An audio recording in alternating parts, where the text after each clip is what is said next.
사랑하는 하나님, 날마다 주님 닮기 원합니다. 시간이 지날수록 더욱더 주님의 향기를 바라는 우리의 삶 되게 하여 주시옵소서. 부활하신 주님의 영광과 은혜와 그 소망이 우리의 매일매일 삶 속에 더 귀하고 더 아름다운 생명력으로 드러날 수 있도록 주님 우리와 함께 하시고 역사하여 주시옵소서. 주의 말씀을 듣기 원합니다. 우리에게 말씀하여 주시옵소서. 주님, 우리로 그 말씀 깨닫고 말씀의 열매를 거두는 우리들의 삶이 되도록 주님 임하여 주시옵소서. 모든 것 주님께 의탁하오며 예수 그리스도 이름으로 간절히 기도하옵나이다. 아멘. 오늘 하나님 말씀 보겠습니다. 오늘 하나님 말씀은 디모데전서 6장 11절로 12절까지 말씀 보겠습니다. 디모데전서 6장 11절로 12절까지의 말씀입니다.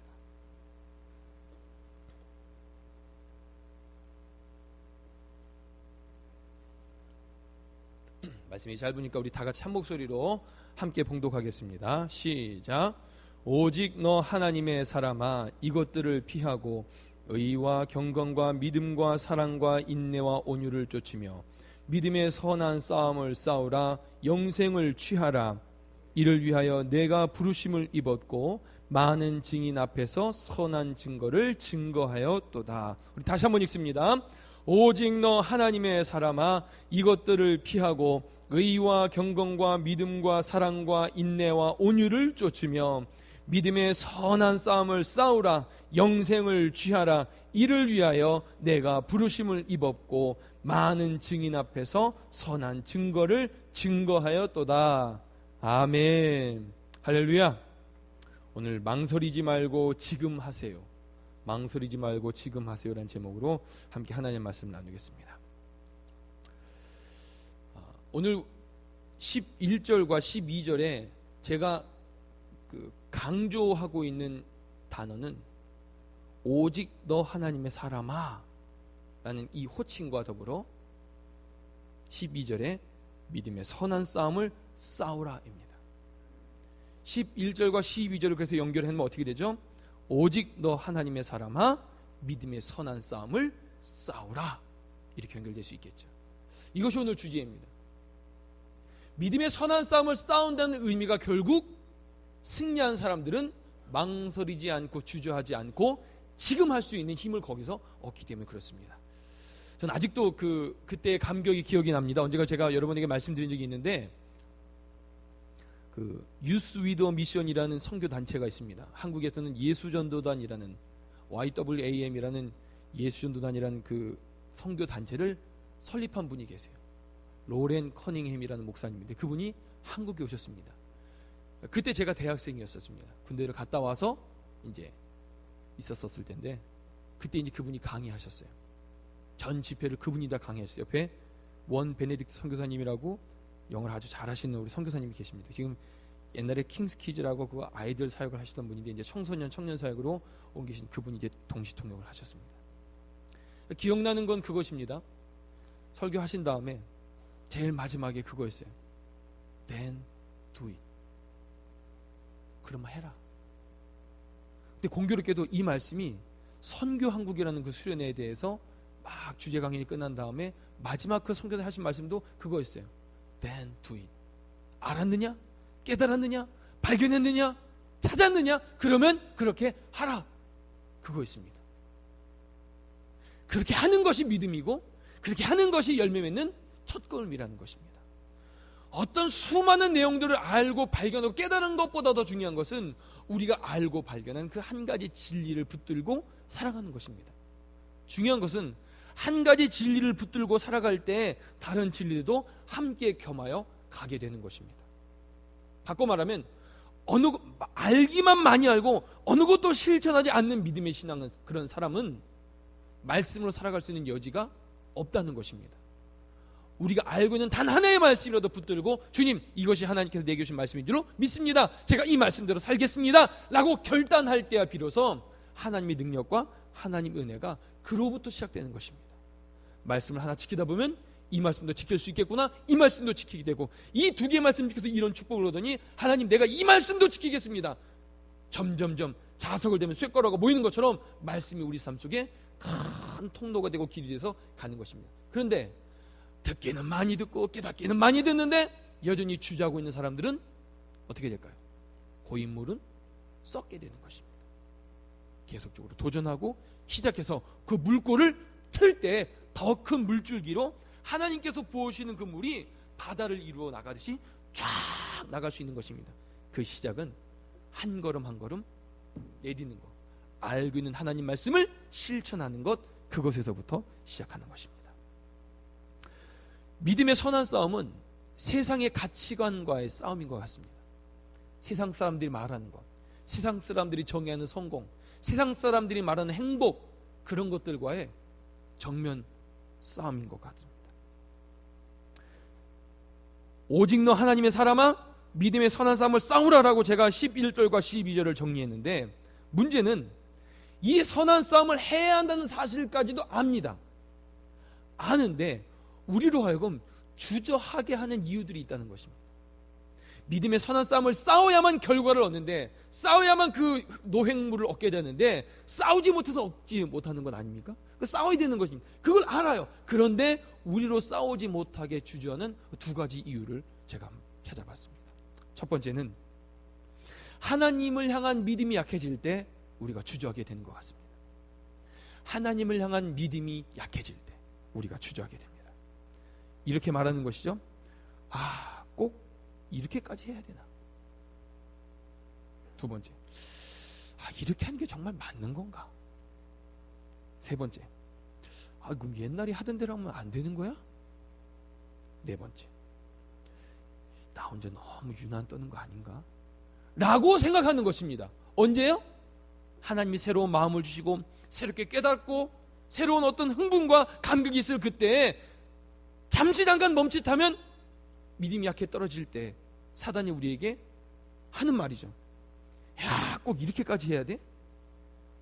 이렇게 하는 게 정말 맞아? 옛날에 하는 대로 하면 정말 안 되는 거야? 나 혼자 너무 유난 떠는 건 아닌가? 여러분, 혹시 여러분 스스로 이렇게 스스로에게 이야기하고 그냥 멈춰 계셨던 분이 계십니까?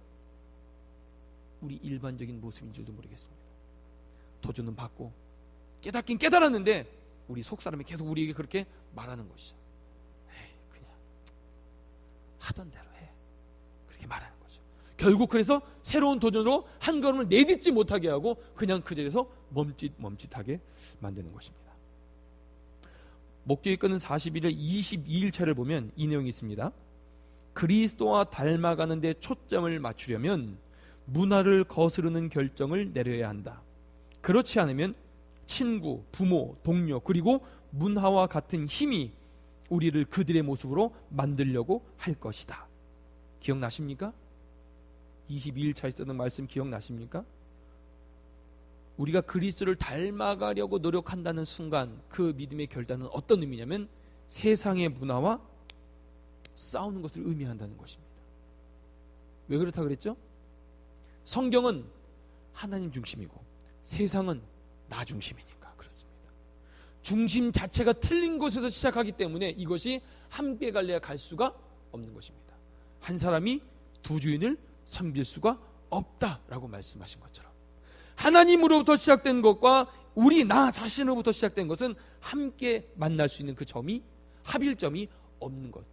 그렇기 때문에 그리스도를 닮아가는 것, 그리스도를 닮아가기로 초점을 맞춘다는 그것은 세상의 문화를 거스르는 일임을 여러분 꼭 기억하셔야 합니다. 그리고 그 다음 패러그래프에 이런 말이 있었습니다. 우리는 세상의 가치와 거스르는 일들을 결단해야 하기 때문에 하나님에 대한 믿음이 약해질 때마다 우리는 고민할 수밖에 없다. 하나님을 향한 믿음이 적어지면 적어질수록 세상에 물밀듯이 밀려오는 그 세상의 조류에 내가 또 저기에 들어가 싸워야 돼, 너무 지친다만 기억하게 되는 거예요. 내가 세상을 거스르고 살아갈 때, 그 물을 거스러 올라가 살아갈 때 거기서는 은혜들, 거기서는 능력들, 거기서는 체험들은 다 까먹고 믿음이 약해질 때 뭐가 생각나냐면 저기서 얼마나 이 날갯을 해야 내가 거슬러 올라갈 수 있을까, 그 생각을 먼저 하게 된다는 것입니다. 사단은 우리에게 이렇게 말하죠. 하나님을 믿으면 믿을수록 이렇게 힘든 건가? 그렇죠? 하나님 믿는 거 너무 부담됩니다. 교회 좀 이게 같이 들어가서 인발보되면 될수록 뭐 이렇게 부담스러운 게 많은지. 옛날에는 11조 하나만 고민했는데 이제는 무슨 여성교회 뭐 이거 뭐 회비도 내야 된대지, 특별 친교한다면 뭘 또 반찬을 또 준비해야 된대지. 왜 이렇게 하는 게 점점 많은지 모르. 신앙생활을 하면 할수록 뭔가 자유를 느끼고 뭔가 감사 기쁨이 느끼는 것보다 짐이 하나씩, 세상의 짐도 기본적으로 무거웠는데 하나 더 주일날은 옛날엔 그래도 편하게 몸은 쉬었는데 교회를 열심히 다니면 다닐수록 교회에서 점점 일찍 오라네. 9시 반까지 성가대. 또 늦으면 또 뭐라고 막 얘기해요. 왜 어떻게 늦냐고, 성실히 한다고, 헌신한 사람이 그러면 안 된다고. 빨리 오고에 빨리 오는 것도 빨리 오는 거지만 가는 시간도 예매 딱 밥 먹고 바로 갔는데 이제는 무슨 원례를 해야 된대지, 예배를 드려야 된대지, 무슨 오늘은 무슨 청소를 해야 된대지. 가는 시간은 점점 늦어지고 교회 갔다 딱 집에 오고 막 6시에 막 와이프들은 나 밥 못해, 남편들은 그럼 나가 뭐 먹을 거야, 막 메뉴를 맨날 고민하고. 신앙생활을 하면 할수록 뭔가 막 기쁨이 넘치고 감사가 넘치게 되는데 사단은 우리에게 우리 믿음이 약해질 때 싹 들어가지고 야, 교회 다니니까 더 부담스럽잖아, 더 힘들잖아, 더 돈 많이 내야 되잖아, 더 많이 힘써야 되잖아. 또 전 사실 그런 적이 많아요. 주일날 제가 제일 좋은 옷을 입거든요. 제일 좋은 양복에 제일 좋은 넥타이를 싹 골라가지고 토요일 밤에 탁 이 세팅을 딱 해놓고 아침에 딱 나와. 근데 주일날 와서 제가 하는 게 뭐예요? 오늘도 잠깐 뭐 테이프 말아가지고 먼지 떼는 거 제가 했거든요. 이런 거 해야 되는 거야. 옷 쫙 입었는데 그런 거 이렇게 뭐 겸사 그러세요. 이게 아니라 교회 뭐 팔 것 없이고 이런 거 해야 돼. 진짜 이건 아니다. 차라리 교회 올 때는 편한 옷 입고 오는 게 낫겠다. 이런 마음이 들 정도로. 왠지 신앙생활을 하면 할수록 더 어렵고 힘들고, 그리고 주일날 모시는 그 어떤 생각이 월요일날 회당하기 너무 싫다, 그런 마음이 마음에 쏙 드는 거예요. 어떻게 될 때요? 믿음이 약해지면, 하나님을 향한 믿음이 약해지면 사단이 우리 속에 쏙 들어서 속삭이는 거예요. 꼭 이렇게까지 해야 되나? 이게 맞는 건가? 옛날대로 하면 안 되는 건가? 이게 신앙생활 하면 할수록 부담스럽다, 힘들다, 지친다 라는 결론을 내리게 하는 것입니다. 그러니까 집사님, 권사님, 이거 새롭게 좀 하고 싶은데 이거 좀 하시겠어요? 부담스러워요, 너무 힘들어요 라고 말하게 돼요. 사실은 마음속에는 내일 일해야 되니까 적어도 4시부터는 집에 가 쉬어야지, 그 생각이 충만하니까 뭘 더 한다는 건 못해요. 그렇게 되는 것입니다. 언제 이런 현상이 나타난다고요? 하나님을 향한 믿음이 적어질 때 그런 현상이 나타나요. 사단이 오호라 옳거니 싹 들어 눈을 가려요. 힘든 것만 생각나고 어려운 것만 생각하고, 여기 잠깐만 뒤에 보면은 하나님의 기도에 응답받았던 것들, 하나님이 이제까지 베푸신 은혜들 여기 막 이렇게 가득 쌓이는데 흐물흐물 안 보여, 힘들어, 이렇게 되는 것입니다. 매일매일 하나님으로부터 공급되는 은혜가 아니고서는 한 달 전에 받았던 은혜, 1년 전에 느꼈던 감동들이 오늘 내 삶에 그렇게 영향을 주지 못한다는 사실을 여러분 이미 경험하실지도 모르겠습니다. 어쩌면 사순절 기간에 목주에 있는 40일을 통하여 배운 은혜들을 여러분 뭐를 기억하시고 뭘 실천하고 계시나요? 옛날이요. 내년 사순절을 기다리는 것이죠. 뭐 내년에 또 할 것 같으니까 뭐 내년에 다시 한번 시작해보지, 그런 건가요? 다 까먹어버려요. 다 옛날 얘기. 그 성경을 또 갖다 붙이죠. 이전 것은 지나갔으니 보라 새 것이 되었던 날마다 새로운 은혜를 사모해. 오늘 우리에게 있어서 가장 중요한 것들, 오늘 내가 붙들고 있어야 될 것들, 그걸 붙들지 않으면 우리의 믿음이 물 빠지듯이 쭉 빠지는 것입니다. 눈에 보여지는 것들은요, 세상에 더 아름답고 재미있고 즐거운 게 훨씬 많습니다. 첫째로 우리의 하나님에 대한 믿음이 약해질 때 우리가 주저하게 돼요. 둘째입니다. 둘째는 우리가 세상 것들에 대해 애착이 남아있을 때 주저하게 됩니다. 여전히 세상 것들이 좋게 느껴질 때 우리가 하나님의 선한 일들을 하는 데 있어서 주저하게 되는 것입니다. 결국 우리의 시선이 어디로 향하느냐, 우리의 마음이 어디에 가장 많이 쓰이느냐, 결국 이것이 결국 우리의 상태를 말해주는 것입니다. 오늘 본문 11절에 의와 경건과 믿음과 사랑과 인내와 온유를 쫓으라 그렇게 말합니다. 그건 무슨 말일까요? 그거를 쫓으라는 말은 그거를 따라 행하라. 결국 우리의 시선을 어디에 고정하라요? 하나님의 의와 사랑과 공의와 역사, 그 하나님께 집중하라는 것입니다. 왜요? 우리는 우리의 죄성 때문에 여기에 우리의 의지를 가지고 집중하지 않으면 계속 눈은 이렇게 가는 것입니다. 이렇게 가는 거예요. 서 있으면 뭐 하고 싶죠? 앉고 싶죠. 앉으면 뭐 하고 싶고요? 등 기대고 싶죠. 등 기대면 뭐 하고 싶죠? 스르르 눕고 싶은 거예요. 그럼 그게 이상해요? 자연스럽습니다. 인간은 그런 거예요. 더 편한 거, 더 즐거운 거, 더 재밌는 거, 우리 육신이 그렇게 가게 돼 있습니다. 우리 죄성 때문에 그래요. 그걸 원래 태어나서부터 그걸 좋아하게 돼 있어요. 재밌는 거, 신나는 거, 쏙 빼는 거, 그런 거 좋아합니다. 우리가 의지를 가지고 하나님께 우리의 시선을 고정하지 않으면, 그러니까 하나님께 오늘 말씀에 그렇게 말씀하십니까? 말씀하지 않습니까? 그걸 쫓으라. 그걸 쫓지 않으면 어떻게 되기 때문에요? 우리 시선이 세상에 빼앗기기 때문에 그렇습니다. 여러분 기억해 보십시오. 성경에 나타나는 인물 가운데 하나님의 뜻을 저버린 인물들을 한번 생각해 보세요. 하나님의 뜻을 저버린 인물들의 특징, 공통적인 특징이 뭔지 아십니까? 하나님 말씀 기억하는 것보다 눈에 보이는 걸 먼저 결정해 버려요. 노아 시대에 많은 사람들이 그렇게 살았습니다. 하나님의 아들들이 세상의 여자들을 좋아하기 시작합니다. 아브람과 롯이 뭘 봤죠? 젖과 꿀이 흐르는 그 땅을 바라본 것입니다. 그 땅이 죄악에 관영한 것을 알매도 불구하고 눈에 보기 좋으니까 그걸 선택한 것입니다. 사울왕은 어땠습니까? 적군이 막 밀려오고 자기의 군사들은 막 도망가니까 무슨 생각이에요? 나라도 제사를 드려야겠다. 성경에 나오는 수많은 인물 가운데 하나님의 뜻을 저버리는 그 인물들의 공통적 특징은 내 눈, 내 직감, 내 경험, 내 생각을 의지했던 사람들인 것입니다. 결국 그러다 보니 하나님 뜻과 점점 멀어지는 결과들을 맺게 된 것입니다. 바꿔 말하면 하나님께 우리의 모든 것들을 집중하려고 하지만 여전히 세상께 좋은 거예요. 여전히 아름다운 거예요. 여러분 기억하시기 바랍니다. 하나님의 은혜를 받고요, 기도의 응답도 받고 성령의 은사도 받고, 여러분 그러면 루이비통 가방이 똥처럼 보일까요? 명품 구두가 슬리퍼처럼 보일까요? 막 성령 충만, 막 성령 하면은 좋은 차가 니어카처럼 보일까요? 안 그렇습니다. 안 그래요, 여러분. 은혜를 받고 말씀을 깨달으면 우리의 가치관이 변하는 것입니다. 가치관이 변하다는 말은 뭐가 더 좋은 것인지, 뭐가 더 귀한 것인지를 분별하는 거예요. 세상이 좋아하는 것들이 좋은 거예요.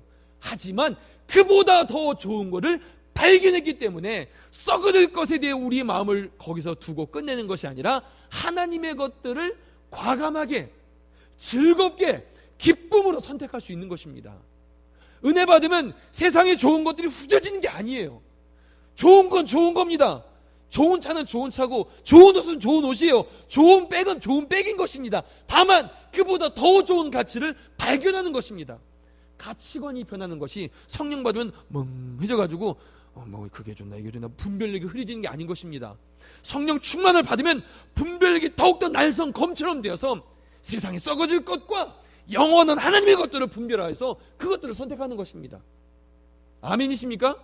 그걸 선택하고 주저하지 않는 거예요. 왜? 이게 더 좋은 것을 내가 분명히 알기 때문에. 성령 받은 사람은, 말씀에 충만한 사람들은 세상 가치를 부인하는 게 아닙니다. 그래 그게 좋아, 좋을 수 있지, 하지만 난 더 좋은 걸 알고 있어라고 말하는 것입니다. 그래서 옛날 것들을 뒤돌아보지 않을 수 있는 거예요. 좋은 건 좋은 거고, 편한 건 편한 거고, 아름다운 건 아름다운 것이지만 내가 더 좋아할 것들이 이것들이 아니라 영원한 하나님 나라의 것이라는 사실들을 깨닫고 분별하고 결단하는 것입니다. 우리의 가치관이 변하는 것입니다. 우리의 가치관. 결국 바꿔 생각해 보면 우리의 애착이, 우리의 사랑하는 것들이 여전히 세상에 있다는 것은 바꿔 말하면 가치관의 변화가 안 된 겁니다. 이것은 은혜를 받았냐 못 받았냐, 기도 응답을 받았냐 못 받았냐, 은사를 받았냐 못 받았냐, 이 차원과는 좀 틀린 차원이에요. 거듭 말씀드리지만 방언의 은사를 받아도 좋은 건 좋은 거라니까요. 중요한 건 좋은 거 아니야, 이건 안 좋은 거야, 이렇게 거짓말하는 게 아닌 것입니다. 신앙은 좋은 건 좋은 거지만 그보다 더 좋은 것들을 분별하는 가치관이 변화되어야 되는 것입니다. 아멘이십니까? 그런 것입니다. 그래야만 세상의 애착을 버릴 수 있게 되는 것입니다. 옛날에 좋아했지, 재밌었어, 즐거웠어, 하지만 더 좋은 게 있어, 더 기쁜 게 있어. 이런 가치관의 변화, 또 이런 놀라운 은혜를 체험하게 되는 저 여러분 되길 주님 이름으로 축원합니다. 더 영원한 가치를 향하여 달려갈 수 있게 되어지는 것입니다. 오늘 제가 특별히 우리로 이 영원한 가치를 따라 행하는 것, 즉 하나님 나라와 그의 의를 따라 살아가는 삶에 있어서 우리를 주저하게 되는 가장 큰 장벽 하나만 소개하고 마치려고 합니다. 우리를 결정적으로 주저하게 하는 그 원인, 그것은 바로 돈에 관한 주제입니다. 우리는 표면적으로 어떤 문제나 어떤 결정을 할 때 우리가 그렇게 말합니다. 여러분 잘 들어보세요. 돈 때문에 그런 게 아니다. 돈은 그렇게 중요한 것이 아니다. 돈보다 다른 것이 더 중요하다 라고 말하지만 관계에서 어려움이 생기는 가장 큰 이유는 돈과 관련된 문제입니다. 여러분 지금부터 한번 생각해 보십시오. 여러분 최근 여러분에게 가장 크게 마음에 상심을 준 사람들이 혹시 있으십니까? 그렇다면 그 사람과의 관계에서 준 어려움을 해결하는데 내가 지금 소유하고 있는 것보다 훨씬 많은 돈을 마음껏 쓸 수 있다면 그 돈의 출처는 나에게 아무런 손해를 주지도 않고 그 문제를 해결하는 데만 쓰도록 어느 루트를 통해서 그 재정이 우리에게 왔다면 그래도 그 어려움의 문제가 해결되지 않을 거라고 보십니까? 어떠세요? 여전히 여러분 표정은 이건 돈에 관한 게 아닙니다 라고 말하는 것 같은데요. 자, 그럴 줄 알고 예를 좀 들어보겠습니다. 첫째, 남녀관계에서입니다.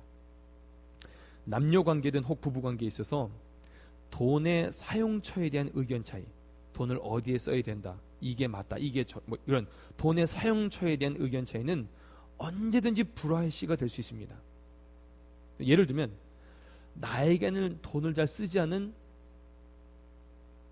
집사람이, 남편이 내가 원하는 걸 하려고 할 때는 그거 낭비다, 그거 하지 마라, 그걸 왜 하냐, 너 돈 또 그냥 버리는 거다 라고 말하면서 자기 자신이 자기 자신을 위한 것들을 쓸 때에는 펑펑 쓰는 거죠. 마음껏 쓰는 거죠. 더더군다나 나 외에 다른 이성한테 나에게는 한 번도 해준 적이 없는 그런 이런 것들을 막 이렇게 준다. 그러면 우리는 어떻게 될까요? 싸움의 이유가 되죠.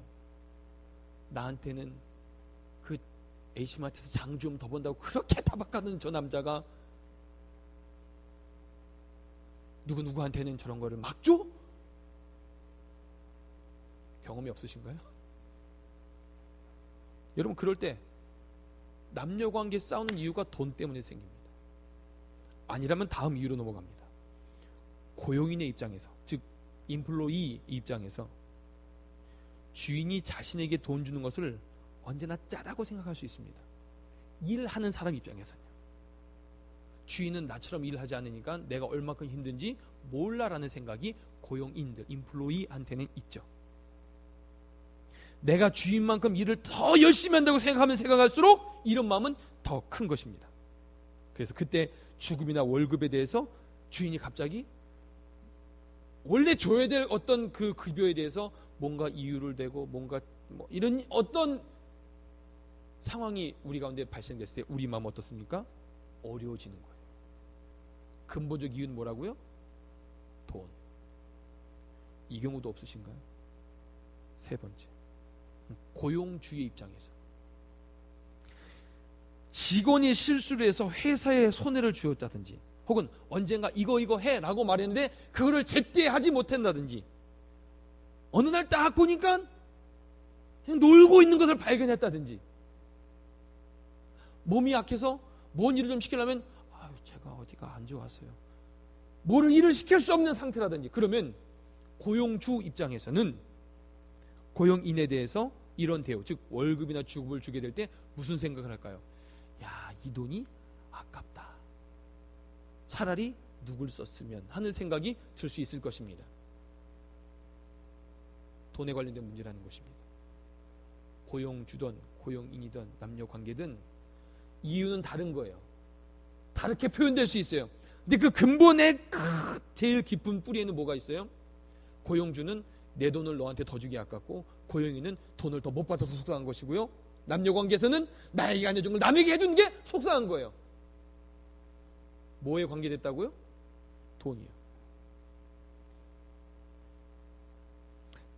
네 번째, 일반적 관계에서 보면 자신 스스로가 돈이 많지 않다고 느끼는 사람들, 즉 내가 부유하지 않다고 느끼는 사람들은 돈 많은 사람들이 하는 일들을 보면 눈꼴 사납죠. 재는 거야? 반대로 돈이 많은 사람들은 돈이 적은 사람들이 주변에 계속 있을 때, 쉬운 말로 알랑방구를 낄 때, 그럼 무슨 생각이 들까요? 내가 다 도와줘야 될 사람인 거예요. 도움을 요청하지도 않았는데 돈 많은 사람들은 나 도와달라는 거야? 오죽했으면. 그래서 복권 맞으면 어떻게 해요? 내 빼는 거 아니에요. 내가 혼자 가지려고. 내 빼는 이유 혼자 가지려고 그런 거 아니에요? 맞잖아요. 물론 생명의 위협이 있을 수도 있죠. 그 돈을 뺏으려고. 아무튼 일반적 관점에서 봐도 돈이 있는 사람은 없는 사람에게, 없는 사람은 있는 사람에게 왠지 모를 피의식이 있다는 것입니다. 제가 다시 말씀드릴게요. 그래서 서로에게 섭섭한 일들이 생기게 될 때 그 근본적 문제의 뿌리에는 뭐가 자리 잡아요? 돈이 자리 잡고 있는 것입니다. 근데 우린 그렇게 말한다는 거예요. 돈 때문에 그런 게 아니야. 그 사람은 어쩌고 저쩌고 블라블라블라.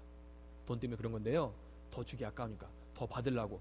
돈 때문에 그런 게 아니야. 돈은 그렇게 중요한 게 아니야. 그게 뭐 아까우면서도 그게 뭐 아까워. 내가 달라면 다 줄 수 있지만 못 줘요. 절대 못 주면서 말은 그렇게 하는 거예요. 그게 아니라 돈과 무관하게 생겨진 일들이 아니라는 게 중요합니다. 여러분, 목기근 40일에 34일째 보면 이런 내용이 있습니다. 돈은 우리 삶에서 하나님을 대체할 수 있는 가장 큰 가능성이 있다.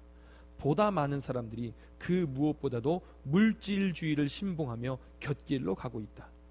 예수님이 우리의 주인이 되실 때에는 돈이 우리를 섬기지만, 돈이 우리의 주인이 될 때는 우리는 돈의 노예가 된다. 물론 부 자체는 죄가 아니지만 하나님의 영광을 위해 부를 쓰지 않을 때는 죄가 된다. 그러므로 진실한 종은 돈보다 사역에 마음을 쏟는다. 그 다음 패러그램 이런 게 있습니다. 성경은 분명하게 말하고 있다. 하나님은 종으로서 우리의 신실함은 돈의 문제를 가지고 시험하신다. 이런 이유로 예수님은 천국이나 지옥에 관해서보다 돈에 대해 더 많이 언급하신 것이다. 34일째에 나온 내용입니다. 동의하시나요? 인정할 수 있게 됐죠. 이 문제인 것입니다. 그래서 결국 교회 안에서도 이 문제가 결부되면서 문제가 발생하는 것입니다. 이걸 해결을 못하는 것입니다. 그래서 주저하게 만드는 거예요. 돈 많은 사람은 더 많이 되나? 돈 없는 사람은 돈 못 되니까. 이 근본적 뿌리가 나로 시작된 돈의 문제가 뽑혀져서 다시 성령으로 심겨지지 않으면 여전히 이 문제가 우리의 발목을 딱 붙잡는 거예요. 무엇을 할 때든지, 어떤 일을 할 때든지 그것이 우리를 탁해요. 그리고 우리는 이건 돈 때문에 그런 게 아니라 그렇게 말하는 것입니다. 여러분 자신들을 여러분 분명하게 기억하셔야 돼요. 목적이 이끄는 삶에도 기록되어 있지만 결국 우리가 하나님 앞에 신실한 종인가에 대한 그 문제는 재정에 대해 하나님께서 반드시 시험하시고 그것들을 통해 드러난다는 사실들을 우리가 꼭 기억해야 되는 것입니다. 결국 그걸로 인하여 우리가 가장 많이 주저하게 된다는 것입니다. 자, 오늘 본문 디모데전서 6장을 한번 보십시오. 9절, 6장 9절입니다. 제가 읽겠습니다. 제가 부분적으로 읽을게요. 6장 9절. 부하려는 자들은 시험과 올무와 여러 가지 어리석고 해로운 정욕에 떨어지다니. 누가 이런 시험에 떨어져요? 부하려는 자들. 좀 바꿔 말해볼까요? 부자 되려고 노력하는 사람들. 10절 보세요. 한번 여러분 읽어보시겠어요? 여러분 잘 아는 말씀인데 시작.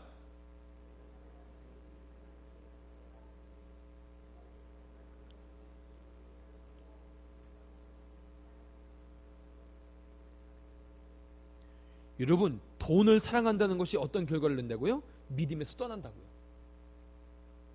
돈을 사랑한다는 의미가 우리 자신이 믿음에서 떠나게 한다는 것으로 이야기하고 있는 거예요. 또 17절. 내가 이 세대의 부한 자들을 명하여 마음을 높이지 말고 정함이 없는 재물에 소망을 두지 말고 오직 우리에게 모든 것을 후히 주사 누리게 하시는 하나님께 두어라. 이 세대의 부한 자들에게 말씀하신 거예요. 돈 많은 사람들. 왜요? 거기에 집중해서 하나님 못 바라보게 되기 때문에 하나님만 바라보게 하도록 이 세대의 부한 자들 17절입니다. 그를 말씀하시는 것이. 여러분 정말 놀랍고 신비한 말씀 뭐냐면 디모데전서 6장 전체의 말씀은 돈에 대한 내용이 아니에요. 경건과 신앙생활에 대한 주제입니다. 디모데전서 6장 전체적인 맥락은 사도 바울이 야 사랑하는 디모데야 어떤 게 경건한 생활인지 그거를 설명해 주고 있는 것입니다. 그런데 우리가 지금 찾아본 세 구절 9절 그리고 10절 그리고 17절에 있는 것처럼 거기에 경건에 관련돼서 올바른 신앙생활에 관련돼서 사도 바울이 이 지점을 명확하게 지적하고 있습니다. 재정에 대한 부분들이 너의 경건과 밀접하게 관계를 맺고 있다는 것입니다. 이것이 놀라운 것입니다. 원래 돈에 대한 내용이 아니라니까요. 전체적인 디모데전서 6장의 내용 그 내용이 아니에요. 근데 그 내용 곳곳에 이 내용을 삽입하게 하셔서 우리에게 교훈하신 내용들은 결국 우리로 너 하나님의 사람아 하나님을 쫓아라. 너 하나님의 사람아 믿음의 선한 싸움을 싸우라. 이 말씀을 하시는 가운데 거기에 중요한 이슈가 되는 주제가 무엇이냐면 재정 사용이라는 것입니다. 믿음의 선한 싸움을 하는 데 있어서 가장 우리로 맞닥뜨리게 될 적은 싸워야 될 대상은 이 재정 사용에 대해서 사단의 우리의 속임이고 방해 공작이고 우리의 속삭임이라는 사실들을 우리가 분별해야 된다는 것입니다. 우리는 그럴듯하게 포장할 수 있어요. 그런 이유가 아니고요. 이러해서 저러해서 저러 이렇게 해요. 내가 지금 하지 못하는 건 이런 이유고 이래서 이런 거예요. 그런데 그 속의 이유에는 뿌리 깊은 내용 내가 드러내지 않고 내 속으로만 누르고 있는 내용에는 거기에 돈의 문제들이 있다는 것입니다. 여러분 이것들을 분명하게 기억하셔야 된다는 사실입니다. 재정 사용에 대해서 신실하게 하나님 앞에 서지 못할 때 그것이 언제든지 우리의 발목을 덜컥 붙잡는 거예요.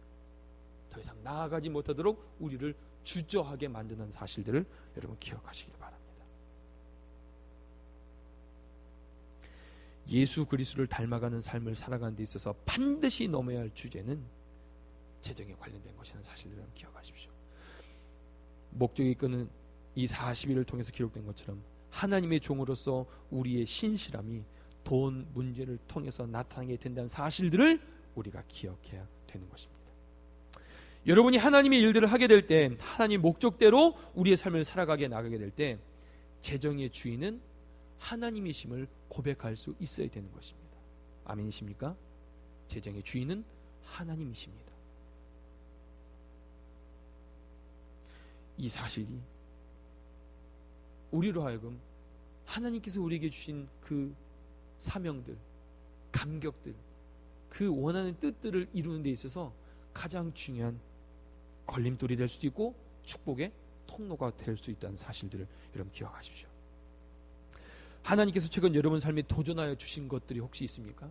그것이 사순절 기간이든 혹은 그걸 지나서든 만약에 여러분 삶 속에 여러분 삶의 계획 혹은 시간, 재정의 사용, 관계 회복, 영혼들을 향하여 전도하고 섬기는 일에 대해서 하나님께서 주시거나 깨달은 말씀들이 혹시 있으십니까? 여러분 깨달은 게 있다면 발견하신 놀라운 진리가 있다면 하나님께서 우리에게 부담 주신 도전하시는 그런 내용들이 있다면 여러분 주저하지 말고 행하십시오.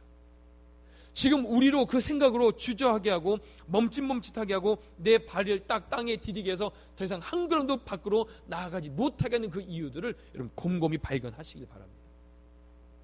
이것이 하나님으로부터 기인된 것이 아니라면 우리는 우리의 발을 뜯어서라도 한 걸음을 내디뎌야만 이 믿음의 선한 싸움에서 이길 수 있게 되는 것입니다. 저는 봅니다. 계속 영적 싸움이 우리 가운데 있고 있는 것입니다. 영적 전쟁터에 우리가 나가 있는데 깨닫지를 못해요. 내가 지금 넘어가고 있는지도 몰라요. 내가 지금 속고 있는지도 몰라요. 그리고 우리 스스로를 속이는 거예요. 이건 이래서 그런 거고 저건 저래서 그런 거예요. 그 근본적 뿌리의 이유는 사단이 우리로 하여금 하나님의 뜻을 이루지 못하도록 끊임없이 공격하는 사실들을 망각하고 있기 때문에 그런 것입니다. 내가 왜 갑자기 그 상황에서 화를 냈는지, 내가 갑자기 왜 그 상황에서 모른다고 말했는지, 내가 왜 갑자기 그 상황에서 분노했는지, 나는 그 이유를 다른 데서 찾고 있지만 여러분 그 이유는 우리 속사람에 있다는 사실들을 기억하시고 발견하십시오. 우리로 주저하게 우리의 발목을 붙들고 있는 이유가 무엇인지를 발견하셔야 됩니다.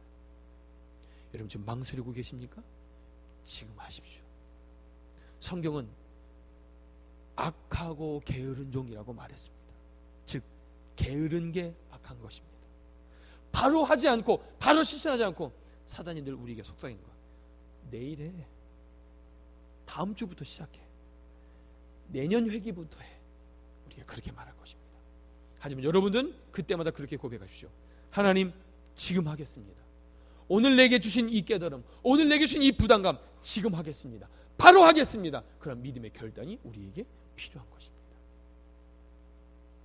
오늘 여러분을 붙들고 있는, 여러분의 발목을 붙잡고 있는, 여러분을 주저하고 망설이게 하는 그 이유들이 무엇입니까?